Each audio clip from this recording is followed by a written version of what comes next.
Hello everyone, कैसे हैं आप लोग। हम लोगों ने 22 क्वेश्चन कर लिया था। अब हम लोग क्वेश्चन नंबर 23 करते हैं। क्वेश्चन पढ़ते हैं। क्वेश्चन क्या कह रहा है।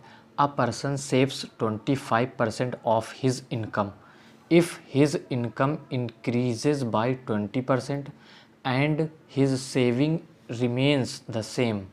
सेविंग क्या कह रहा है, remains the same, then what will be the increased percentage of his expenditure. Hindi में क्या कह रहा है, एक व्यक्ति अपनी आय का 25% बचत करता है। आय का जो है 25% बचत करता है। अगर आय में 20% की वृद्धि हो जाती है और बचत समान रहती है, ठीक है, तो उसके व्यय में कितने प्रतिशत की वृद्धि होगी। यहाँ पर देखो, सबसे पहली लाइन पढ़ो। एक व्यक्ति अपने आय का 25% बचत करता है। हमने क्या बताया था, इनकम बराबर होता है एक्सपेंडिचर प्लस सेविंग, ठीक है। आय का 25% बचत करता है ना, मतलब कि अगर उसकी आय 100 है तो वो बचत कितने की कर रहा है, 25 की बचत कर रहा है। तो खर्चा कितना कर रहा होगा, 75 खर्चा कर रहा होगा। 75 में 25 जोड़ेंगे तभी तो 100 के बराबर आएगा, ठीक है। अब क्या कह रहा है, अगर उसकी आय में 20% की वृद्धि हो जाती है। आय में 20% की वृद्धि, इनकम में अगर हम लोग 20 की वृद्धि कर रहे हैं, 20% की, तो इनकम कितनी हो जाएगी, 120% हो जाएगी। 100 में से जो भी वृद्धि करेंगे वो जुड़ जाएगा ना। 100 में है, 100 का 20% 20 होता है, यानी कि 20 की वृद्धि हो गई तो कितना हो गया, 120। इनकम कितनी हो गई, 120। अब क्या कह रहा है, और उसकी बचत समान रहती है। बचत क्या कह रहा है, समान रहती है। मतलब कि बचत अगर पहले 25 कर रहा था तो अभी भी वह 25 की बचत करेगा, ठीक है, बचत समान हो गई। तो अब बताओ कि एक्सपेंडिचर कितना हो जाएगा। बाद में इनकम अगर 120 हो गई, बचत 25 है, तो क्या एक्सपेंडिचर 95 नहीं हो जाएगा, क्योंकि 95 में 25 जोड़ेंगे तभी तो 120 के बराबर होगा। सिंपल सी बात है। ये बात समझ में आई कि नहीं, ठीक है। मतलब कि एक्सपेंडिचर अगर पहले 75 था तो एक्सपेंडिचर बढ़कर 95 हो गया, ये बात कह रहा है। तो क्या कह रहा है, तो उसके व्यय मतलब एक्सपेंडिचर में कितने प्रतिशत की वृद्धि हुई, तो व्यय में कितने की वृद्धि होगी, 75 से 95 हो गया ना, तो 20 की वृद्धि हो गई। यानी कि व्यय में 20 की वृद्धि हुई, किस पे, बेस वैल्यू 75 है ना, 75 पे 20 बढ़ गया। परसेंटेज में बदलने के लिए 100 से गुणा कर देंगे, 100%। 25 से काटेंगे 3 बार, 25 चौको 100, 20 चौको 80 आ जाएगा, 80/3%, जो कि 26 सही 2/3% की वैल्यू है। ऑप्शन डी इसका करेक्ट आंसर हो जाएगा। हमने इसको करने का एक और तरीका क्या बताया था, देखो उसको भी देख लो। दूसरा तरीका हमने क्या बताया था कि देखो इनकम, देखो 100 है, अभी ये लिख लेते हैं 100, 75 और 25। इनकम 100 है, 75 अगर वो खर्च कर रहा है, 25 वो बचा रहा है, ठीक है। अब क्या कह रहा है, आय में 20% की वृद्धि हुई ना। आय अगर 100 है ना, 100 में 20 की वृद्धि कर रहे हैं, तो हमें सिर्फ वृद्धि निकालना है। 20 की वृद्धि कर रहे हैं, कितने की वृद्धि हो गई, 20 की। प्लस का मतलब वृद्धि हो गई, 20 की वृद्धि हो गई इनकम में। और क्या कह रहा है, बचत समान रहती है, यानी कि बचत में कोई भी वृद्धि नहीं हो रही, यानी कि बचत जीरो। वृद्धि कितने की हुई, जीरो की बचत में। तो अब बताओ कि से जो एक्सपेंडिचर है वो कितना बढ़ जाएगा। क्या एक्सपेंडिचर 20 नहीं बढ़ जाएगा, 20 कैसे बढ़ जाएगा। देखो हमें इक्वेशन को तो बराबर करना है ना, बचत तो सेम है ना। अगर इनकम बढ़ गई, बचत सेम है, तो एक्सपेंडिचर भी उतना ही बढ़ जाएगा। 20 और 20 बराबर हो जाएगा ना। तो क्या कह रहा है, बचत कितने प्रतिशत की एक्सपेंडिचर में हमें निकालना है। व्यय में कितने प्रतिशत की वृद्धि हुई, व्यय में कितने की वृद्धि हो गई, 20 की वृद्धि हो, यहाँ से डायरेक्ट आ गया, 20 की वृद्धि हो गई किस पे, 75 पे। इसको परसेंटेज में बदलेंगे, वही 20/75 है, आ जाएगा 26 सही 2/3%। ऑप्शन डी इसका करेक्ट आंसर हो जाएगा। एसएससी CHSL 2020 का पूछा गया क्वेश्चन। ये दूसरा वाला मेथड इसलिए बेस्ट है क्योंकि इसमें हमें जोड़ना घटाना नहीं पड़ता। अब यहाँ पर देखो 20 की वृद्धि की तो 20 जोड़ना पड़ा, फिर 75 में ये 95 निकल के आया, ठीक है। और इसके बाद अब इसमें घटाना भी पड़ा, 75 में 95 घटाना पड़ा, तब 20 आया, और इसमें डायरेक्ट 20 आ गया, ठीक है। तो ये वाला सबसे बेस्ट मेथड है। हम लोग इसी मेथड से आगे के सवाल करने वाले। नेक्स्ट क्वेश्चन देखो, नेक्स्ट क्वेश्चन क्या कह रहा है, एक व्यक्ति अपनी आय का 20% बचा सकता है।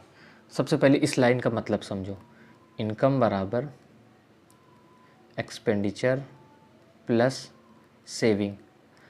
इनकम अगर 100 है तो वो कितना बचा सकता है, 20 बचा सकता है। तो खर्चा कितना करेगा, 80 खर्चा करेगा। 20 अगर बचाएगा तो 80 ही तो खर्चा करेगा, तभी तो 100 के बराबर आएगा। अब क्या कह रहा है, 1 साल बाद आय जो है 25% की वृद्धि हुई, इनकम में 25% की वृद्धि हुई। 1 साल में कितने की वृद्धि हो गई, 25% की, यानी कि 100 में 25 की वृद्धि हो गई। ठीक है, 25 की वृद्धि हो गई, प्लस का मतलब वृद्धि हो गई। इनकम में कितने की वृद्धि होगी, 25 की। लेकिन वह पहले की तरह ही राशि बचा सका, मतलब कि सेविंग क्या है, सेविंग में एक भी वृद्धि नहीं हुई। मतलब पहले जितनी सेविंग कर रहा था अभी भी उतनी ही सेविंग कर रहा है, यानी कि सेविंग में एक भी वृद्धि नहीं हुई, सेविंग 0 की वृद्धि हुई। तो अब बताओ एक्सपेंडिचर कितना बढ़ जाए, क्या एक्सपेंडिचर 25 नहीं बढ़ जाएगा, क्योंकि लेफ्ट हैंड साइड में बराबर के उधर 25 है तो इधर भी 25 बनाना पड़ेगा, तो एक्सपेंडिचर 25 बढ़ गया। अब यही पूछ रहा है कि एक्सपेंडिचर, खर्च का मतलब क्या होता है, एक्सपेंडिचर, एक्सपेंडिचर में कितने प्रतिशत की वृद्धि हुई। तो खर्च में वृद्धि कितने की हो गई, खर्च में 25 की वृद्धि हो गई, किस पे, 80 पे। इसको परसेंटेज में बदलने के लिए 100 का गुणा कर देंगे 100%। अब इसको कैलकुलेट कर लेते हैं, 20 चौको 80 और 20 पंचे 100। ठीक, 25 पंचे कितना हो जाएगा, 125/4 आ गया। अब 4 का भाग देंगे, 4 ये परसेंट में आएगा, 4 3 12, 4 एकम 4, फिर 31.25%। ठीक है, 31.25%, ऑप्शन सी इसका करेक्ट आंसर हो जाएगा। CHSL 2021 का पूछा गया क्वेश्चन है। नेक्स्ट क्वेश्चन देखो, नेक्स्ट क्वेश्चन क्या कह रहा है, सोनू अपनी आय का 15% बचा लेती है। सबसे पहले इस लाइन का मतलब लिख लेते हैं, इनकम बराबर एक्सपेंडिचर प्लस सेविंग। आय का 15% बचा लेती है ना, अगर आय 100 है तो वो 15 बचा लेती है, तो खर्चा कितना करेगी, 85। ठीक है, अब आगे बढ़ते हैं। यदि उसकी आय में 20% की वृद्धि होती है, इनकम में कितने की वृद्धि होती है, 20% की। इनकम में 20 की वृद्धि हो गई, 100 में 20% बढ़ाएंगे, 20 की वृद्धि हो गई, और वह अब भी पहले जितना ही बचत करती है, यानी कि बचत में कितने की वृद्धि हुई, 0 की, क्योंकि पहले जितना बचत कर रही है अभी भी उतना ही बचत कर रही है, 0 की वृद्धि होगी। तो क्या एक्सपेंडिचर में 20% की वृद्धि नहीं हो जाएगी। ठीक है, एक्सपेंडिचर कितना बढ़ जाएगा, 20 बढ़ जाएगा। अब क्या कह रहा है, उसके खर्च कितने प्रतिशत की वृद्धि हुई है, खर्च मतलब एक्सपेंडिचर, 85 में 20 की वृद्धि हो, 85 था ना, 20 की वृद्धि हो गई, किस पे, 85 पे। इसी को परसेंटेज में बदलना है, परसेंटेज में बदलने के लिए 100 से गुणा कर देंगे 100%। ठीक, 5 से काटेंगे नीचे 17, 5 को 20, ऊपर कितना आ जाएगा, 400/17%। इसको डिवाइड करेंगे, 400/17% डिवाइड करेंगे, 17 दूनी 34, बचा 60, फिर इसके बाद 17 3 51, 90 बचा, 17 85, 23.5% आएगा। ऑप्शन बी इसका करेक्ट आंसर हो जाएगा। ठीक है, नेक्स्ट क्वेश्चन देखो, नेक्स्ट क्वेश्चन क्या कह रहा है, एक व्यक्ति अपनी आय का 25% बचत है, मतलब बचाता है, आय का 25% बचाता है। सबसे पहले इसको लिख लेते हैं, इनकम अगर 100 है तो वो 25 बचा रहा है, खर्चा कितना कर रहा है, 75, यही ना खर्चा कर रहा है। ठीक है, यहाँ पे इनकम है, यहाँ पे एक्सपेंडिचर है, और इधर सेविंग है। ठीक, यदि उसकी आय में 20% की वृद्धि हो जाती है, आय में 20 की वृद्धि हो गई, आय कितना बढ़ गया, 20 बढ़ गया, 20 की वृद्धि हो, और फिर पूर्व के बराबर धनराशि बचत है, यानी कि बचत में एक भी वृद्धि नहीं हुई, बचत पहले की जितना ही कर रहा है ना, तो 0 की वृद्धि हुई, तो क्या एक्सपेंडिचर में 20 की वृद्धि नहीं हो जाएगी। ठीक है, क्योंकि इनकम 20 बढ़ी है, बचत सेम है, तो एक्सपेंडिचर भी 20 बढ़ जाएगा। अब क्या कह रहा है, उसके खर्च में हुई वृद्धि का प्रतिशत, खर्च मतलब एक्सपेंडिचर में कितने की वृद्धि हुई, 20 की, यही परसेंट पे निकालना है, किस पे, 75 पे, 20/75, इसको परसेंट में निकालना है, 100 से गुणा कर देंगे, 25 3 75, 25 चौको 100, 20 चौको कितना होता है, 80, 80/3 की परसेंटेज वैल्यू कितनी आ जाएगी, 26 सही 2/3%, जो कि ऑप्शन ए में दिख रहा है हमें, यही इसका आंसर हो जाएगा।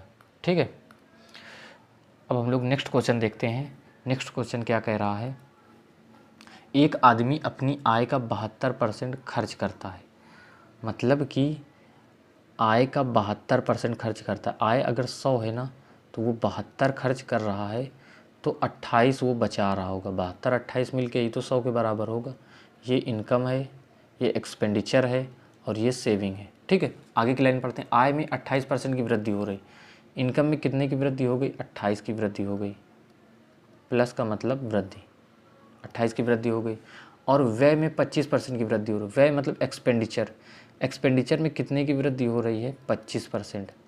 25% की फ्रैक्शन वैल्यू 1/4 होती है, यानी कि हमें 72 का 1/4 निकालेंगे तो कितना आ जाएगा? 18। तो यानी कि एक्सपेंडिचर में 18 की वृद्धि हो गई। तो क्या यहाँ से बता नहीं सकते हो कि सेविंग में कितने की वृद्धि हो गई? 18 में 10 जोड़ेंगे तभी तो 28 के बराबर होगा, मतलब कि सेविंग में 10 की वृद्धि हो गई। सेविंग पहले 28 थी, 28 में 10 की वृद्धि हो गई। क्वेश्चन में यही पूछ रहा है कि उसकी बचत में कितने प्रतिशत की वृद्धि या कमी हुई। तो वृद्धि हो रही है ना, मतलब डिक्रीज़ वाले ऑप्शन तो होंगे नहीं, ठीक है, इंक्रीज़ हो रहा है। सेविंग में कितने की वृद्धि हो रही? 10 की वृद्धि हो रही, किस पे? 28 पे। हमें इसको परसेंटेज में बदलना है। तो सबसे पहले देखो 2 से काट लेते हैं, 5/14 आ जाएगा, 5/14 आ गया, 5/14 आ गया कितना? अब इसको परसेंटेज में बदलना है। हमें पता है कि 1/14 की परसेंटेज वैल्यू होती है 7.14%। इसका हमें 5 गुना करना है, तो 5/14 की आ जाएगी कि नहीं? 5 गुना करेंगे तो 35.70% आएगा। 35.70% इंक्रीज़ होगा, जो कि ऑप्शन सी में दिख रहा है। यही इसका करेक्ट आंसर हो जाएगा। नेक्स्ट क्वेश्चन देखो, नेक्स्ट क्वेश्चन क्या कह रहा है? ए और बी अपनी आय का क्रमशः 60% और 75% खर्च करते हैं। यदि ए की बचत बी की बचत की तुलना में 20% अधिक है, तो क्या कह रहा है? ए की आय बी की आय से कितना प्रतिशत कम है, ये निकालना है। तो सबसे पहले देखो, ये है ए और ये है बी, ठीक है। इधर आगे लिख लेते हैं इनकम, एक्सपेंडिचर और सेविंग लिख लेते हैं। मतलब ए की इनकम इधर लिखेंगे, बी की इनकम इधर, ए का एक्सपेंडिचर इधर, सेविंग इधर, ठीक है, इस तरीके से लिखें। तो सबसे पहले हमें जो रिलेशन मिल रहा है उसको देखो। ए की बचत बी की बचत की तुलना में 20% अधिक है। 20% की फ्रैक्शन वैल्यू होती है, 20% की फ्रैक्शन वैल्यू होती है 1/5। मतलब कि ए की बचत बी की बचत की तुलना में 20% अधिक है। किसकी बचत अधिक है? ए की अधिक है। अगर बी की 5 है ना, तो ए की 1 ज़्यादा 6 होगी बचत। बी की बचत अगर 5 है ना, सेविंग के पास लिखते हैं, तो ए की बचत 1 ज़्यादा 6 होगी। ये बचत आ गई। हमने इसको यूनिट में निकाल लिया। अगर बी की बचत 5 है तो ए की बचत 6 होगी, ठीक है। अब आगे पढ़ते हैं। ऊपर वाली लाइन क्या है? ए और बी अपनी आय का क्रमशः 60% और 75% खर्च करते हैं। ए 60% खर्च करता है ना, 60% की फ्रैक्शन वैल्यू कितनी होती है? 20×3 = 60 और 20×5 = 3/5 होती है। ए अपनी आय का 60% खर्च करता है, मतलब कि ए की इनकम अगर 5 है, 5 क्या? इनकम, इनकम अगर 5 है तो वो 3 क्या कर रहा है? खर्च, यानी कि एक्सपेंडिचर कर रहा है। इनकम 5 है तो 3 खर्च कर रहा है, तो बचा कितना रहा है? 2 यूनिट बचा रहा होगा ना ए। 2 यूनिट की वैल्यू क्वेश्चन में कितनी दी है? 6। हमने बचत निकाली है ना 6, 2 यूनिट की वैल्यू 6 दी है, कितना गुना? 3। तो यहाँ से 5 यूनिट की वैल्यू नहीं निकाल सकते, 3 गुना 15, और ये 3 यूनिट की वैल्यू कितनी आ जाएगी? 9। ये भी 3 गुना हो जाएगी, 9। मतलब कि हमने क्या निकाल लिया? इनकम 15 है और एक्सपेंडिचर 9 है। ए का निकाल लिया ना, इनकम 15, एक्सपेंडिचर 9, ठीक। अब यहाँ पर अगर इसको देखोगे तो ये बराबर आएगा, 9 6 15 होता है, ठीक है।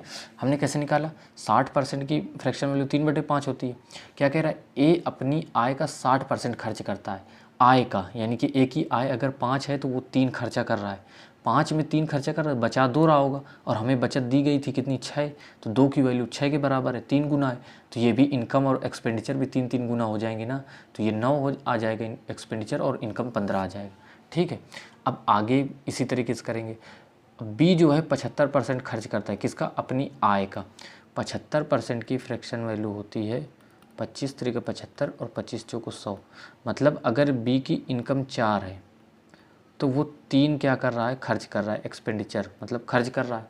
तो बचा कितना रहा होगा? 4 इनकम है, 3 खर्चा कर रहा है, तो 1 यूनिट बचा रहा होगा ना। और क्वेश्चन के अकॉर्डिंग बचा कितना रहा है? 5। 1 यूनिट की वैल्यू 5 के बराबर है, तो 4 यूनिट की वैल्यू 5 गुना हो जाएगी 20 के बराबर, और 3 यूनिट की वैल्यू भी 5 गुना 15 के बराबर आ जाएगी। तो यानी कि इनकम कितनी आ गई? 20, और एक्सपेंडिचर कितना आ गया? 15। इनकम 20 है, एक्सपेंडिचर 15 है, ठीक है। और इसको देख भी लो, 15 5 20 होता है, ऊपर भी 9 6 15, यानी कि हमने ए और बी का इनकम, एक्सपेंडिचर और सेविंग निकाल लिया, ठीक है। अब क्वेश्चन में क्या कह रहा है? ए की आय बी की आय से कितने प्रतिशत कम है? ए की आय जो है, ए की इनकम जो है वो बी की इनकम से कितने प्रतिशत कम है। कम कितना है, 5 कम है। किससे, बी की इनकम से। बेस वैल्यू बी की इनकम है, इसको परसेंटेज में निकालना है। 5/20 की परसेंट वैल्यू होती है 1/4, इसको परसेंट में बदलेंगे 25%। ठीक है, 25% इस क्वेश्चन का आंसर है। One of the classical question था। इस क्वेश्चन में थोड़ा सा ज़्यादा दिमाग लगाना पड़ेगा और स्टेप अच्छे से समझना पड़ेगा। ठीक है, हम लोग नेक्स्ट क्वेश्चन की तरफ मूव करते हैं। नेक्स्ट क्वेश्चन क्या कह रहा है, नवीन ने एक ड्रेस पर 1800 रुपये और किताबों नोटबुक पर 3270 रुपये खर्च किए। अब उसके पास कुल राशि का 35% बचा था जो उसके पास मूल रूप से थी। उसके पास मूल रूप से कुल राशि ज्ञात की, मतलब 35% राशि बच रही है ना। इनकम एक्सपेंडिचर, एक सेकेंड, इनकम एक्सपेंडिचर और सेविंग। ठीक है, अगर इनकम 100 रही होगी, कुल राशि का 35% बचा है ना, इनकम 100 रही होगी तो बचा कितना है 35, तो खर्चा कितना हो गया 65। अब क्वेश्चन के अकॉर्डिंग खर्चा कितना किया, उसने 1800 रुपये खर्चा किया और 3270 रुपये खर्चा किया। हम क्या करने वाले हैं, 3270 में 1800 जोड़ने वाले हैं। ठीक है, तो ये पूरा खर्चा आ जाएगा। ठीक है, 5070 आ गया। तो 65 यूनिट की वैल्यू कितनी आ गई, 5070 किसकी आ गई, मतलब क्वेश्चन के अकॉर्डिंग खर्च कितना कर रहा है 5070, और हमने निकाला कितना है खर्च कर रहा है 65 यूनिट। 65 यूनिट खर्च कर रहा है ना, यानी कि 65 यूनिट की वैल्यू 5070 के बराबर दी गई है। पूछ क्या रहा है, उसके पास कुल राशि ज्ञात कीजिए, यानी कि 100 यूनिट की वैल्यू हमें निकालनी है। तो इसको 65 से काटना पड़ेगा, 65 का पहाड़ा तो हमें याद नहीं है। तो सबसे पहले इसको किससे काट देते हैं, 5 से काटते हैं। 5 एकम 5, 5 3 15 13, 5 से काटेंगे 1, 5 एकम 5, 5 को 20। अब 13 से काट देते हैं। 13 से काटेंगे, हमें पता है कि कट जाएगा 13 से, क्यों, क्योंकि ऑप्शन में डेसिमल में है ही नहीं। ठीक है, ऑप्शन में 2 जीरो लास्ट में दिख रहे हैं। 13 से काटेंगे तो 13 सत्ते 91 आएगा, बचेगा 10, 104 हो जाएगा, और 13 अट्ठे 104, 78 आ गया। 1 यूनिट की वैल्यू 78 के बराबर आ गई। हमें 100 यूनिट की वैल्यू निकालनी है ना, 100 की वैल्यू निकालनी है। 2 जीरो लगा देंगे, 7800 आ जाएगा। क्या, उसका कुल राशि उसकी आ जाएगी 7800, जो कि ऑप्शन सी में दिख रहा है। सिलेक्शन पोस्ट का पूछा गया क्वेश्चन है। ठीक है, ये आसान क्वेश्चन था। नेक्स्ट क्वेश्चन देखो, नेक्स्ट क्वेश्चन क्या कह रहा है एक व्यक्ति का मासिक व्यय उसकी मासिक बचत से 40% अधिक है। ठीक है, यदि उसकी मासिक आय में 40% की वृद्धि होती है और मासिक व्यय में 60% की वृद्धि होती है, तो वह एक महीने में इतने रुपए की बचत करता है।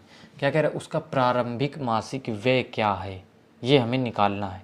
ठीक है, अब यहाँ पर देखो क्या कह रहा है, मासिक व्यय जो है, व्यय मतलब एक्सपेंडिचर, व्यय मतलब एक्सपेंडिचर जो है मासिक बचत सेविंग से 40% अधिक है। देखो, इनकम एक्सपेंडिचर और सेविंग, अगर सेविंग 100 है, यहाँ पर सेविंग को 100 मानना पड़ेगा, क्योंकि सेविंग से 40% अधिक है ना। क्या अधिक है, एक्सपेंडिचर अधिक है, यानी कि सेविंग अगर 100 है ना तो एक्सपेंडिचर 40 अधिक है, एक्सपेंडिचर 140 हो जाएगा। ये आ गया, तो इनकम कितनी आ जाएगी, 240 आ जाएगी। इनकम 240 आ जाएगी ना, इनकम इसकी आ गई 240। अब आगे क्या कह रहा है, यदि उसकी मासिक आय में 40% की वृद्धि हो रही, इनकम में 40% की वृद्धि हो रही। ठीक है, 40% की वृद्धि हो रही, 240 का 40% निकालेंगे तो परसेंट से 2 जीरो कैंसिल, 24 चौको 96, यानी कि इनकम में 96 की वृद्धि हो गई। ठीक है, और क्या कह रहा है, मासिक व्यय में 60% की वृद्धि हो रही। व्यय मतलब खर्चे में 60% की वृद्धि हो रही, खर्चे में 60% की वृद्धि हो रही। 140 का 60% निकालेंगे, 14 छंग 84, यानी कि 84 की वृद्धि हो गई खर्चे में। तो अब बताओ सेविंग में कितने की वृद्धि हो जाएगी, सेविंग में वृद्धि हो जाएगी कितने की, 12 की। 84 में 12 जोड़ेंगे तभी तो 96 के बराबर आएगा, तो सेविंग में 12 की वृद्धि हो गई। क्या कह रहा है, तो वह एक महीने में 2070 रुपये की बचत करता है। एक सेकेंड, अच्छा इसमें क्या लिखा है, ही सेव्स 2070 रुपीज़ मोर लिखा है ना, मोर इन अ मंथ, मतलब 2070 रुपये की अधिक बचत करता है। यहाँ पर लिख लो, क्या लिखो, 2070 रुपये की अधिक बचत करता है, अधिक बचत करता है, मतलब कि 2070 रुपये की अधिक बचत कर रहा है। क्वेश्चन के अकॉर्डिंग अधिक बचत कितनी ज़्यादा बढ़ रही है, 12 बढ़ रही है। 12 की वैल्यू ही दी गई है कितनी, 2070, ये कह रहा है। मतलब कि बचत कितनी बढ़ी, 12 बढ़ी, और क्वेश्चन के अकॉर्डिंग बचत बढ़ कितनी रही, 2070। तो यानी कि 12 यूनिट की वैल्यू ही तो 2070 के बराबर है। पूछ क्या रहा है, उसका प्रारंभिक मासिक व्यय क्या होगा। प्रारंभिक मासिक व्यय यानी कि 240 यूनिट की वैल्यू हमें निकालनी है। ठीक है, 12 यूनिट की वैल्यू आ गई 2070। ठीक है, अब क्या पूछ रहा है, प्रारंभिक मासिक व्यय क्या है। व्यय मतलब एक्सपेंडिचर क्या है। तो एक्सपेंडिचर 140 यूनिट की वैल्यू हमें निकालनी है। किसकी निकालनी है, 140 यूनिट की वैल्यू निकालनी है हमें। हम क्या करते हैं, 6 से इसको काट लेते हैं तो 2 यूनिट की वैल्यू आ जाएगी ना। 6 से काटेंगे तो 6 का 18, फिर बचेगा 27, 6 चौके 24, 6 पंजे 30। 2 यूनिट की वैल्यू 345 आ गई। तो 140 यूनिट की वैल्यू 70 से दोनों तरफ गुणा करेंगे ना। तो अगर 2 का 70 गुना है ना 140, तो 345 का भी 70 गुना हो जाएगा। यानी कि 345 में 70 से गुणा करेंगे 7 पन्ना 35, 7 चौको 28, 31 आ गया, और 7 त्रिक 21, 21 और 3 24। ठीक है, 24,150, 24,150 इसका आंसर आ जाएगा। ऑप्शन सी इसका करेक्ट आंसर है। नेक्स्ट क्वेश्चन देखते हैं हम लोग। नेक्स्ट क्वेश्चन क्या कह रहा है, एक व्यक्ति अपनी आय का 33.1/3% बचत करता है। 33.1/3% की फ्रैक्शन वैल्यू होती है 1/3। यानी कि आय अगर 3 है ना तो 1 की बचत कर रहा है। आय अगर 3 है तो बचत कितनी कर रहा है, 1 ही। तो खर्चा कितना कर रहा होगा, 2 खर्चा कर रहा होगा। यही कह रहा है ना। इनकम बराबर क्या होता है, एक्सपेंडिचर प्लस सेविंग। ठीक है, अब इसमें हम लोग 2 जीरो बढ़ा लेते हैं। क्यों बढ़ा लेते हैं, हमने पिछली क्लास में बता रखा है। ठीक है, अब क्या कह रहा है, बचत में 22% की वृद्धि होती है। बचत सेविंग में 22% की वृद्धि हो रही ना, तो सेविंग में 22 की वृद्धि हो गई। ठीक है, वृद्धि कर दिया। और क्या कह रहा है, खर्च 10% की वृद्धि हो जाए। खर्च एक्सपेंडिचर में कितने की वृद्धि हो रही, 10% की। यानी कि 200 का 10% निकालेंगे 20 आएगा। खर्च में 20 की वृद्धि हो गई। तो क्या इनकम में 42 की वृद्धि नहीं हो जाएगी। 42 की क्यों हो जाएगी, क्योंकि 20 और 22 मिलकर 42 ही तो होता है, बीच में प्लस लगा है। तो 42 की वृद्धि हो गई। यही पूछ रहा है कि आय में कितने प्रतिशत की वृद्धि हुई। इनकम 300 में थी, 300 में 42 की वृद्धि हो गई। 42 की वृद्धि हो गई किस पे, 300 पे। परसेंटेज में बदलने के लिए 100 से गुणा करेंगे 100%। 2 जीरो से 2 जीरो कैंसिल, 3 से काटेंगे 14 बार कटेगा, 14% इसका आंसर आ जाएगा। ऑप्शन बी करेक्ट आंसर हो जाएगा। एसएससी सीजीएल मेंस का पूछा गया क्वेश्चन है ये। क्वेश्चन मेंस का पूछा गया क्वेश्चन है। ठीक है, नेक्स्ट क्वेश्चन देखो। नेक्स्ट क्वेश्चन क्या कह रहा है, आरंभ में सोहन का व्यय और बचत का अनुपात 5:1 था। उसके वेतन में 25% की वृद्धि होती है, जबकि उसकी बचत 20% की वृद्धि होती है। तो सोहन का वर्तमान व्यय इतना है, तो उसका प्रारंभिक वेतन क्या था। ठीक है, ये हमें निकालना। ठीक है, तो पहले क्या कह रहा है, पहले सवाल को अच्छे से पढ़ो।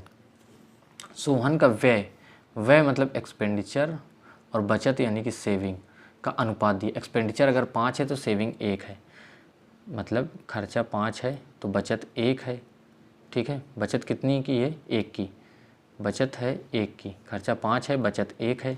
तो क्या इनकम 6 नहीं हो जाएगी, इनकम 6 हो जाएगी, तभी तो 5 + 1 होगा।